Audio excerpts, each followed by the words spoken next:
सभी का स्वागत है विशेष फिजिक्स की ऑनलाइन क्लास में। तो हम न्यूमेरिकल में 2 क्लास पढ़ चुके थे। 2 क्लास में हमने 1.1 से लेकर 1.20 यानी 1.20 तक के न्यूमेरिकल सबको देख लिए थे। आज अपन बात करने जा रहे हैं 1.21। तो आज अपन स्टार्ट करते हैं। आज का जो चैप्टर नंबर 1 के पीछे के अंकित प्रश्न चल रहे हैं, तो आज अपन इस चैप्टर को विदाई भी देंगे। तो 1.21 1.21 न्यूमेरिकल क्या कहता है। तो सबके पास बुक होगी एनसीईआरटी की, तो देखिए बुक में मैं बता देता हूँ पढ़ के। 1.21 कह रहा है कि 10 सेंटीमीटर त्रिज्या के चालक गोले पर अज्ञात परिणाम का आवेश है। यानी कोई 10 सेंटीमीटर त्रिज्या का क्या है, चालक गोला है। तो मान लिया कि आपके पास क्या है, कोई देखो जी मैं डायग्राम बनाना चाहूँ तो 10 सेंटीमीटर त्रिज्या का r = 10 सेंटीमीटर त्रिज्या का क्या है, कोई चालक गोला है। तो ये मान लिया मैंने कोई त्रिज्या का 10 सेंटीमीटर त्रिज्या का चालक गोला है। तो इसकी त्रिज्या कितनी मान ली मैंने, 10 सेंटीमीटर। ठीक है, ये इसका सेंटर पॉइंट O हो गया, यानी ये कितना है आपका, एक कैपिटल R है। क्लियर। फिर क्या कह रहा है कि चालक गोले पर अज्ञात परिणाम का आवेश है। यानी चालक गोला वही होता है जिसके सरफेस पर, सतह पर क्या होता है, आवेश होता है। तो यहाँ पर क्या है, कोई अज्ञात आवेश है। यहाँ पर क्या है, कोई सतह पर क्या है, अज्ञात आवेश है। क्या है, कोई अज्ञात आवेश है। फिर वो कह रहा है कि यदि गोले के केंद्र से 20 सेंटीमीटर दूरी पर विद्युत क्षेत्र की त्रिज्या अंतर्मुखी है। यानी r = 20 सेंटीमीटर त्रिज्या का एक गोला और बता रहा है।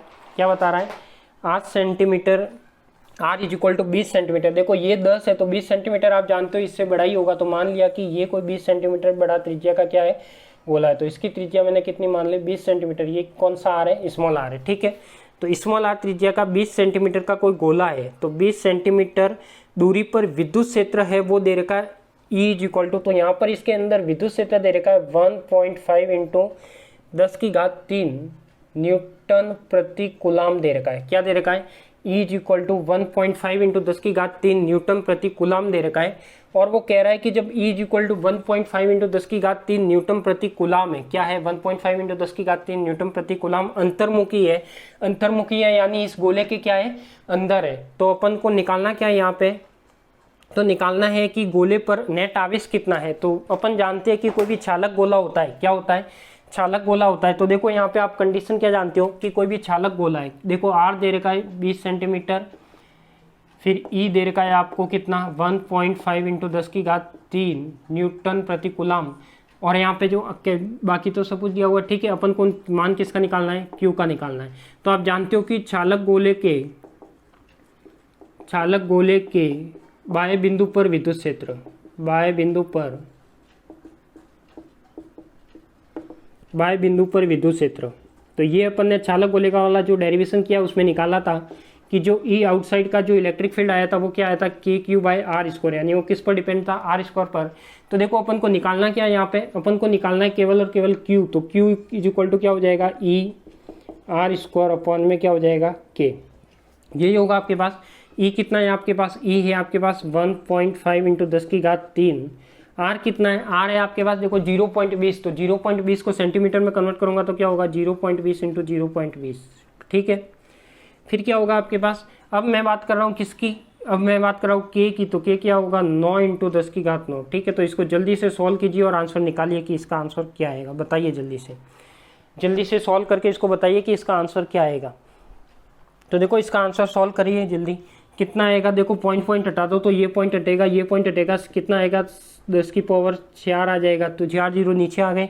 ये पॉइंट भी हटेगा तो क्या आ जाएगा, 10⁵ तो देखो ये कितना हो गया, 2 और 2 कितना हो रहा है, 400। तो 15 × 400 इंटू क्या हो जाएगा, 10³ अपॉन में कितना आ जाएगा, 9।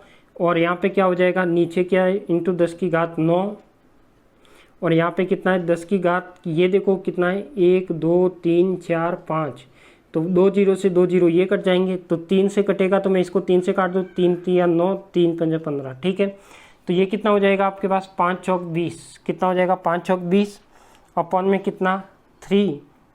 और देखो 10⁻, इसको सॉल्व करो तो ये 3 3 -9 और ये कितना है, 3। तो ये भी कितना हो जाएगा, -3। ठीक है, 3 - 3 कटेगा तो ये क्या हो जाएगा, 20/3 × 10⁻⁻9। क्लियर। तो ये आपका क्या आ जाएगा, 20/3। तो 20/3 में डिवाइड देते हो तो क्या आ जाएगा, देखो 3 का तो 3 × 18 तो 2 पॉइंट, तो 3 × 18 तो 2 पॉइंट यानी 6.66 0.6 इंटू 10⁻⁻⁹ कूलम। ठीक है, तो ये आपका क्या आ जाएगा, क्यू का मान आ जाएगा। क्लियर।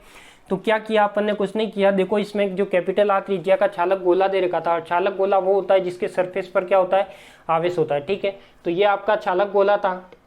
चालक गोला के टर्म मैंने बताई थी कि चालक यानी जो चालक यानी बहुत ही चालक होता है, वो जो भी आवेश आता है उसको बाहर भेज देता है। तो यहाँ पे क्या था, सेंटर पॉइंट पे क्या था अपने पास, ओ पॉइंट था। ओ पॉइंट से आर दूरी पर जो कैपिटल आर था वो कितना था, 10 सेंटीमीटर। तो ये जो चालक गोला था वो रेड कलर में आपको दिख रहा है, ये चालक गोला है। अब इससे 20 सेंटीमीटर दूरी की त्रिज्या, यानी इस गोले के बाहर, यानी बाहर में किसकी बात हो रही है, इलेक्ट्रिक फील्ड के।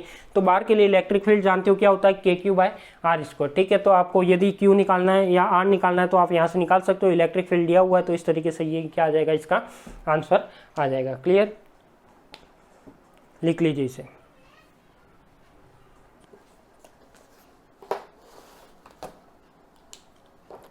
फिर अपन नेक्स्ट बात करते हैं 1.22 की। इसको जल्दी से लिखिए, स्क्रीनशॉट लेना हो तो स्क्रीनशॉट ले लीजिए।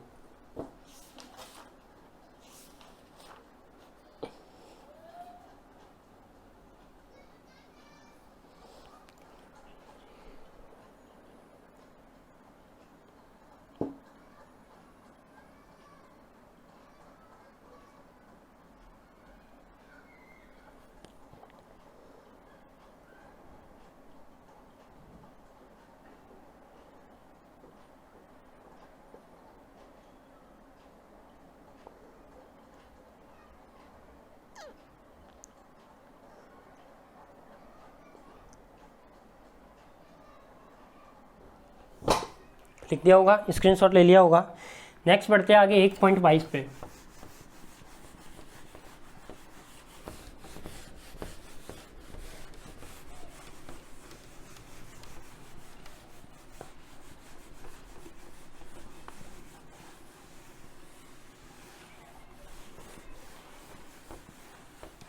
देखो 1.22 क्या कहता है। 1.22 कह रहा है आपके पास, क्वेश्चन पढ़िए।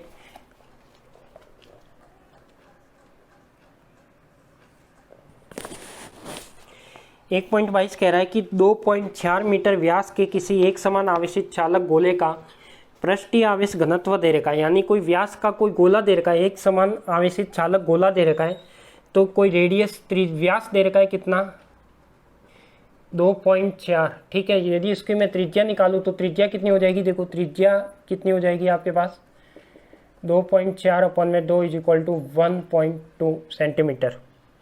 सेंटीमीटर ये मीटर है, तो ठीक है ये मीटर। ठीक है, फिर क्या है, व्यास के किसी एक समान आवेशित चालक गोले का पृष्ठीय आवेश घनत्व। तो पृष्ठीय आवेश घनत्व क्या होता है, सिग्मा, और ये कितना है, 80.0 माइक्रो कूलम प्रति मीटर स्क्वायर। ठीक है, फिर वो पूछ क्या रहा है, फर्स्ट पूछ रहा है कि गोले पर आवेश ज्ञात कीजिए।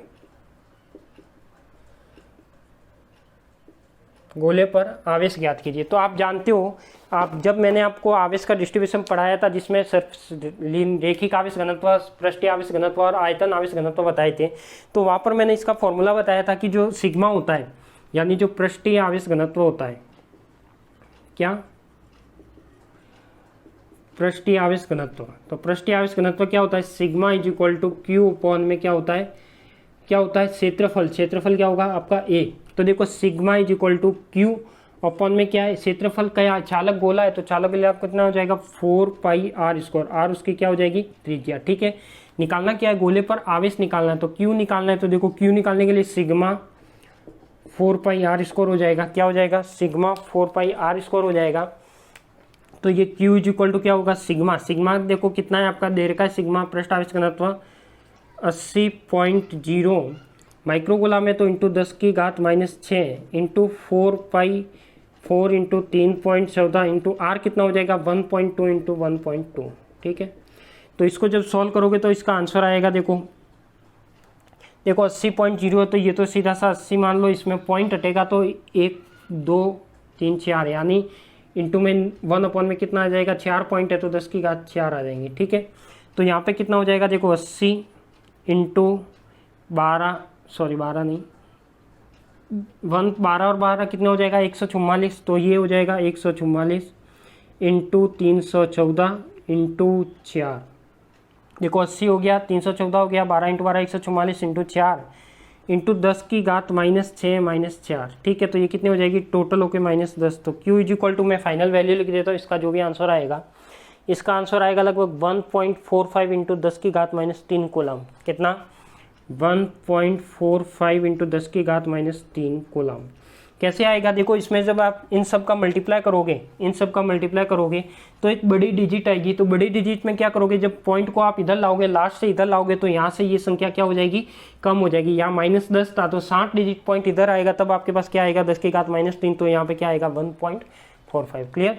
तो ये वाला आपका क्या आ जाएगा, आंसर आ जाएगा ए का। फिर बी आंसर क्या कह रहा था, बी कह रहा था अपन को, देखो बी क्या कह रहा है कि गोले के पृष्ठ से निर्गत कुल विद्युत फ्लक्स का मान। बी क्या कह रहा है कि गोले के पृष्ठ से कुल निर्गत फ्लक्स का मान।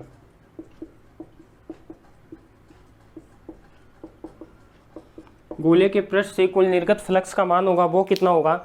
तो देखो, उसकी बात करते थे कि गोले के पृष्ठ से कुल निर्गत फ्लक्स का मान phi equal to Q upon में एप्सिलॉन नॉट होता है। कितना होता है?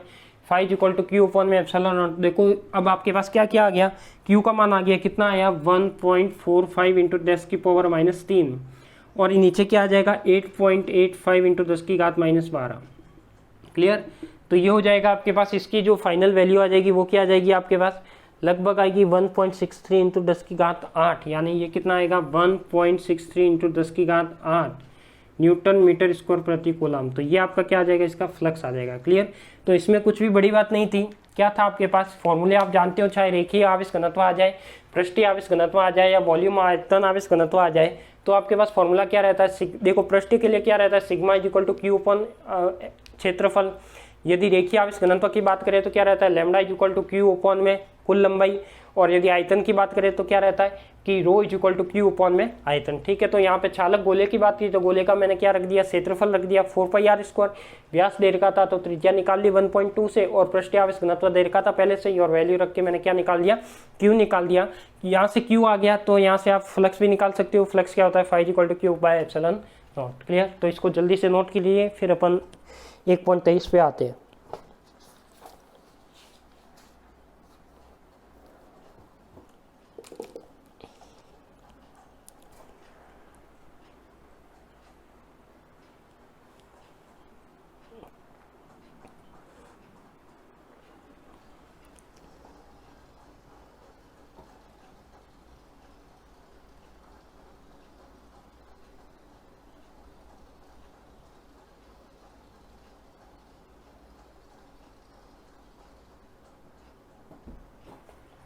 कर दिया होगा।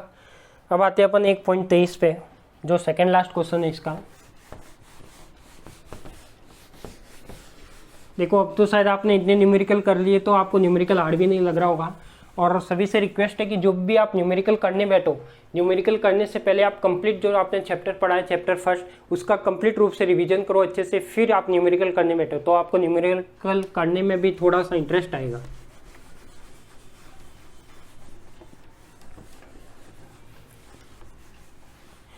देखो, नेक्स्ट बात करते हैं 1.23 की। देखो 1.23 क्या कह रहा है, 1.23 ये कह रहा है कि कोई अनंत रेखिक आवेश है 2 सेंटीमीटर दूरी पर, यानी जो आर दे रखा है वो दे रखा है इसने 2 सेंटीमीटर, यानी कोई अनंत रेखिक आवेश है वो 2 सेंटीमीटर दूरी पर 9 इंटू 10 की घात 4 न्यूटन प्रति कूलम विद्युत क्षेत्र उत्पन्न करता है। यानी ई का मान दे रखा है इसने 9 इंटू 10 की घात 4 न्यूटन प्रति कूलम का विद्युत क्षेत्र उत्पन्न करता है। तो रेखिक आवेश घनत्व ज्ञात कीजिए, यानी यहाँ पे क्या ज्ञात करना है आपको, लैम्बडा ज्ञात करना है। क्या ज्ञात करना है, लैम्बडा। अब आप जानते हो कि जब आपने रेखिक आवेश घनत्व वाला डेरिवेशन पढ़ा है आपने, कि कोई भी एक रेखिक आवेशित तार था, उस आवेशित तार के कारण जो इलेक्ट्रिक फील्ड आया था वो आप जानते हो क्या आया था, वो electric field E is equal to, यानी अनंत रेखीय आवेशित तार के कारण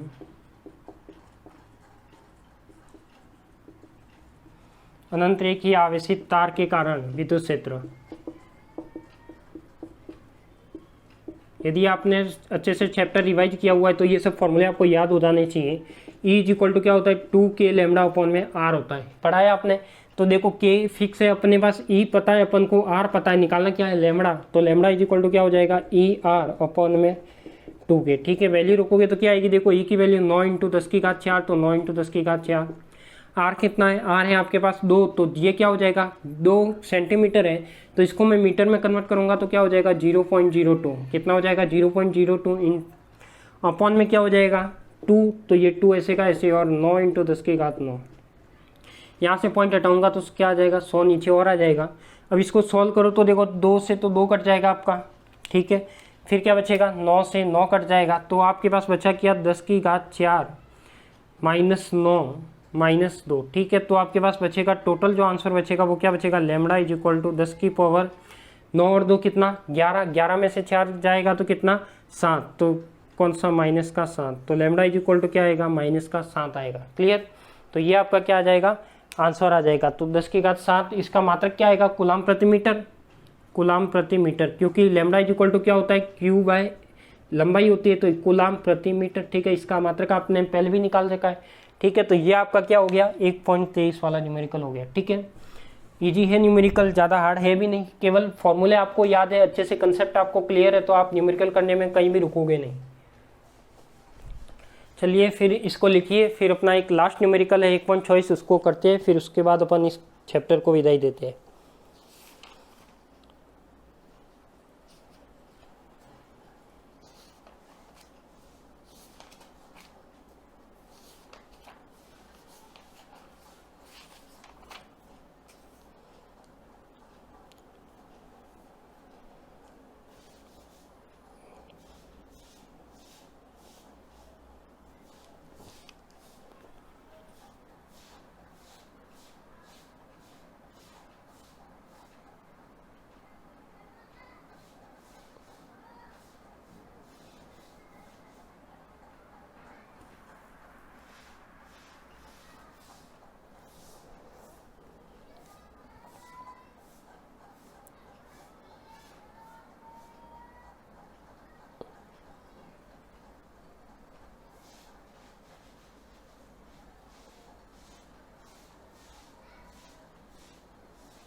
कर दिया होगा। चलिए आगे नेक्स्ट क्वेश्चन पे।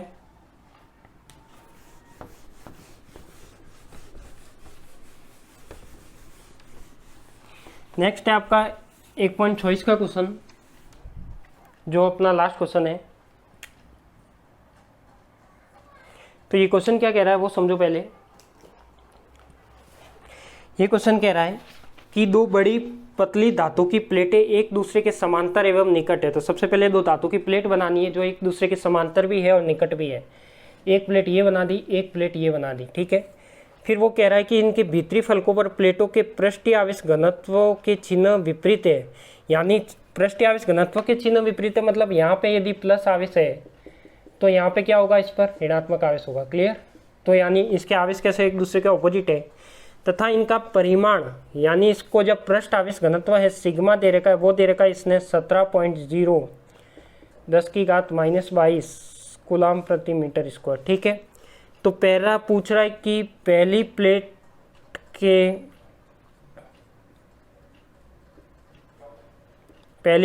के बाह्य क्षेत्र में,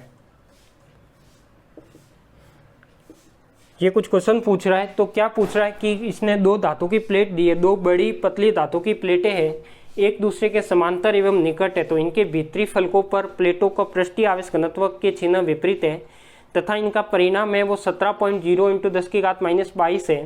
तो पहली प्लेट के बाह्य क्षेत्र में इलेक्ट्रिक फील्ड और दूसरी प्लेट के बाह्य क्षेत्र में तथा प्लेटों के बीच में विद्युत क्षेत्र ई का परिमाण निकालिए। तो देखो तीन जगह अपन को इलेक्ट्रिक फील्ड निकालना है, एक तो यहाँ निकालना है, एक यहाँ निकालना है और एक यहाँ निकालना है। तो इन तीनों जगह पे इलेक्ट्रिक फील्ड अपन कंसीडर करते हैं एक एक करके।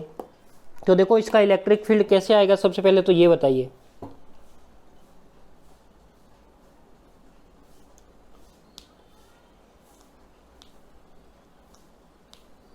बताइए जल्दी से, देखो कैसे आएगा। आपके पास क्या है, मैं यहाँ पे दो इलेक्ट्रिक फील्ड होंगे, एक तो प्लस आवेश के कारण, एक माइनस आवेश के कारण। क्लियर? तो आपका कोई भी ये प्लेट है, ये कोई प्लेट का सरफेस है, इस पे क्या है, कोई आवेश वितरित है। क्या है? आवेश वितरित है। तो इसकी इलेक्ट्रिक फील्ड की दिशा क्या होगी? यदि मैं प्लस आवेश की बात करूं तो इलेक्ट्रिक फील्ड की दिशा इस ओर, यानी मैं प्लस आवेश, धनात्मक आवेश का जो इलेक्ट्रिक फील्ड मानता हूं तो वो तो क्या हो जाएगा आपका E1। क्लियर? ऐसे में यदि इसका इलेक्ट्रिक फील्ड मानूं तो ये तो क्या आपका ऋणात्मक आवेश, यानी इसकी और इलेक्ट्रिक फील्ड जाएगा, तो इस पॉइंट पर इसका इलेक्ट्रिक फील्ड क्या होगा? इस दिशा में। यानी E1 और E2 कैसे होंगे? दोनों एक दूसरे से क्या होंगे? विपरीत होंगे। क्या होंगे? दोनों एक दूसरे से विपरीत होंगे। तो मैं लिख सकता हूं कि प्लेटों के बाएं भाग पर विद्युत क्षेत्र, बाएं भाग पर विद्युत क्षेत्र,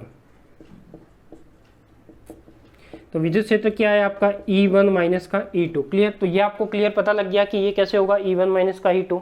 और आप जानते हो कि कोई भी आवेशित परत होती है, क्या होती है आपके पास? आवेशित परत होती है। तो परत में क्या होगा आपके पास, यानी कोई भी ऐसी आवेशित परत है, आपने यदि डेरिवेशन पढ़ा है तो आवेशित परत के कारण जो विद्युत क्षेत्र आता है,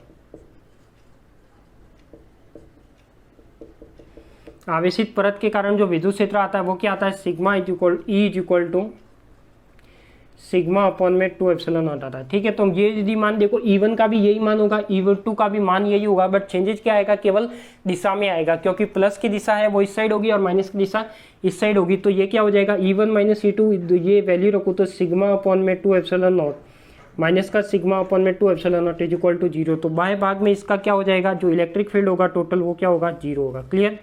फिर यदि मैं बात कर रहा हूँ, वो बी पॉइंट भी कह रहा था। बी पॉइंट क्या कह रहा था? बी पॉइंट कह रहा था कि दूसरी प्लेट के बाह्य क्षेत्र में, बी पॉइंट क्या कह रहा था? दूसरी प्लेट के बाह्य क्षेत्र में। तो देखो इसमें भी सेम वही कंसेप्ट होगा, जो दूसरी प्लेट है उसके बाह्य क्षेत्र की बात करें तो दूसरी प्लेट के बाह्य क्षेत्र की बात करें तो दूसरी प्लेट का देखो, फर्स्ट प्लेट का बाह्य क्षेत्र ये हो गया, दूसरी प्लेट का बाह्य क्षेत्र ये होगा। इधर मैं यदि इलेक्ट्रिक फील्ड की डायरेक्शन बताऊँ तो देखो प्लस की डायरेक्शन है, तो ये इधर जाते हुए E1 और E2 क्या होगा इसमें? इधर आते हुए। ठीक है? तो देखो इसमें भी E1 E2 क्या है? दोनों एक दूसरे से ऑपोजिट है। तो मैं कह सकता हूँ कि A और B का आंसर होगा वो क्या होगा? सेम होगा, क्योंकि दोनों की दिशा क्या है? एक दूसरे से ऑपोजिट है, E1 माइनस E2। यहाँ भी मान क्या होगा? सेम वही, सिग्मा अपॉन में 2 एप्सिलॉन नॉट। तो ये भी क्या देगा आपका? 0 देगा। ठीक है? तो ये तो हो गया आपका बी का मान हो गया। अब मैं बात करता हूँ किसकी? सी की। सी क्या? इसके मध्य भाग में। सी पॉइंट क्या है आपका? इसके मध्य भाग में, यानी प्लेटों के बीच में विद्युत क्षेत्र। तो प्लेटों के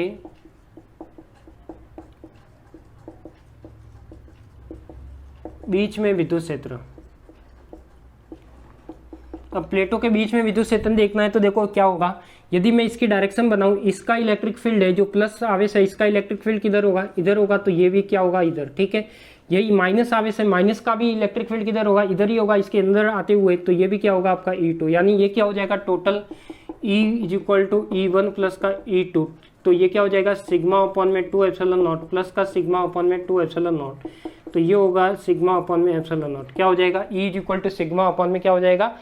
एप्सिलॉन नॉट हो जाएगा। क्लियर? अब यहाँ पे मान रख सकते हो आप, सिग्मा का मान कितना दे रखा है? सिग्मा इसने दे रखा है 17.0। तो E इज इक्वल टू कितना दे रखा है? 17 इंटू 10 की घात माइनस 22, और ये दे रखा है 8.85 इंटू 10 की घात माइनस 12। ठीक है? तो इसको जब आप सॉल्व करोगे तो ये मैं वैल्यू बता देता हूँ जो भी आएगी न्यूटन प्रति कूलम में, 1.92 10 की घात माइनस 10। कितना आएगा? 1.92 इंटू 10 की घात माइनस 10 न्यूटन प्रति कूलम। ठीक है भाई? ये आप सॉल्व कर सकते हो, मल्टीप्लाई डिवाइड करना, बाकी कुछ नहीं करना। तो ये वाला कंसेप्ट आपको समझ में आ गया कि क्या थी आपके पास? दो कोई भी क्या थी? समांतर प्लेट थी। क्या थी? दो कोई भी समांतर प्लेट थी। इसके बाएं भाग में इलेक्ट्रिक फील्ड निकाला था, इसके भी बाएं भाग में इलेक्ट्रिक फील्ड निकालना था, और इसके मध्य में भी इलेक्ट्रिक फील्ड निकालना था। अब आप जानते हो कि सिग्मा इसने दे रखा था क्वेश्चन में पहले से ही, तो अपन पहले बाएं भाग की बात करते हैं। तो इसकी प्लस आवेश के कारण जो इलेक्ट्रिक फील्ड होगा वो E1 है, और जो माइनस आवेश के कारण इलेक्ट्रिक फील्ड है वो E2 है। यदि लिखना हो तो आप यहाँ पे लिख भी सकते हो कि धनात्मक आवेश के कारण, धनात्मक आवेश के कारण, धनात्मक आवेश के कारण विद्युत क्षेत्र E1 है, E1, तथा ऋणात्मक आवेश के कारण, तथा ऋणात्मक आवेश के कारण विद्युत क्षेत्र E2 है। ठीक है? तो यहाँ पे ये अपने क्वेश्चन क्या हो जाते हैं, यहाँ पे जो अंकित प्रश्न थे अपने 1.1 से लेकर 1.24 तक, तो वो अपन ने लगभग 3 क्लास में किए इन क्वेश्चनों को, तो आपको अच्छे से समझ में आ गया होगा। और यदि समझ में नहीं आया है तो आप इस वीडियो को दोबारा देखो, दोबारा देखने पर भी आपको समझ में नहीं आता है तो मेरी क्लासेज के जो नंबर है वो आपके पास है, आप उस पर मैसेज डाल सकते हो। कुछ न्यूमेरिकल है या आपको कुछ प्रॉब्लम आती है तो आप मुझे बता सकते हो। क्लियर? तो ये आप नोट कर लीजिए।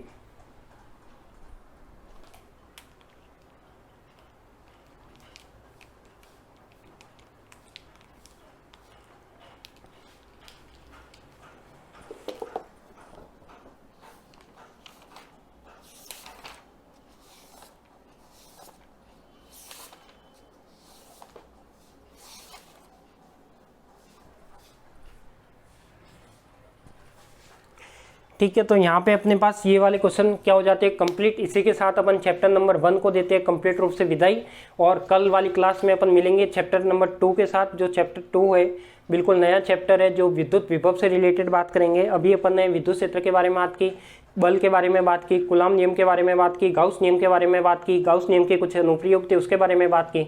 अब अपन नेक्स्ट चैप्टर में बात करने वाले विद्युत विभव से रिलेटेड। तो यदि आपको फर्स्ट चैप्टर अच्छे से समझ में आया है, फर्स्ट चैप्टर के डेरिवेशन आपको अच्छे से समझ में आए हैं, तो सेकंड चैप्टर को करने में बहुत ही आसानी रहेगी। तो आप रिक्वेस्ट है आप सभी से कि फर्स्ट चैप्टर का रिवीजन आप जल्दी से जल्दी करके फर्स्ट चैप्टर को कंप्लीट रूप से तैयार कीजिए। उसी के साथ अपन कल से नए चैप्टर की शुरुआत करेंगे और सेकंड चैप्टर को स्टार्ट करते हुए अपन कंसेप्ट आगे बढ़ाएंगे। क्लियर? तो सभी से रिक्वेस्ट है, जो भी स्टूडेंट नए हैं, जो भी स्टूडेंट नए हैं, तो उनके जिन्होंने अपने सारी क्लास नहीं देखी, किसी की क्लास रह गई है, तो आप YouTube channel VCS physics classes के नाम से अपना यूट्यूब चैनल है, यूट्यूब में जाकर आप सर्च करना, आपको चैनल मिल जाएगा। वहाँ पर प्लेलिस्ट में जाना, प्लेलिस्ट में जाने के बाद वहाँ पर क्लास 12 की प्लेलिस्ट बना रखी है। तो क्लास 12 की जो प्लेलिस्ट है, क्या है, क्लास 12 की वहाँ पर एक प्लेलिस्ट बना रखी है। तो क्लास 12 की जो प्लेलिस्ट है वहाँ पर जाकर आप उसको क्या कर सकते हो, 12th वाली प्लेलिस्ट पर जाकर चेक करना। तो वहाँ पे सीरीज वाइज 1 से लेकर लगभग 25-27 वीडियो आपको फर्स्ट चैप्टर के मिल जाएंगे। तो लेक्चरर नंबर और सब कुछ वहाँ लिखा हुआ है, और एकदम सीरीज से वहाँ पर सीरीज से आपको देखने को मिल जाएंगे। ठीक है, तो उस वीडियो को देखते हुए आप अपने चैप्टर कंप्लीट रूप से तैयार कर सकते हो, नोट्स अच्छे से बना सकते हो, न्यूमेरिकल अच्छे से कर सकते हो। ठीक है, और ज़्यादा से ज़्यादा आपको क्या करना है, इस चैनल की लिंक को ज़्यादा से ज़्यादा लोगों तक पहुँचाना है ताकि सबको भी इसका फ़ायदा मिल सके। देखो, इसकी कोई फीस नहीं है, अभी आपका यूट्यूब पर चल रहा है जो आप फ्री में देख सकते हो, इसका कोई भी पेड चार्ज नहीं है। आप कहीं भी कोचिंग करने जाते हो तो वहाँ पर आपका चार्ज लगता है, घर से आने जाने का टाइम वेस्ट होता है। आपको घर बैठे फ्री कोचिंग प्रोवाइड हो रही है, तो उसको आप फ़ायदा उठाइए और ज़्यादा से ज़्यादा लोगों तक आप इसको पहुँचाइए, ज़्यादा से ज़्यादा लोगों तक इसको शेयर कीजिए, ज़्यादा से ज़्यादा अपने क्लासमेट है उन तक पहुँचाइए। ठीक है, तो मिलते हैं अपन कल नए चैप्टर के साथ। आप सभी को धन्यवाद।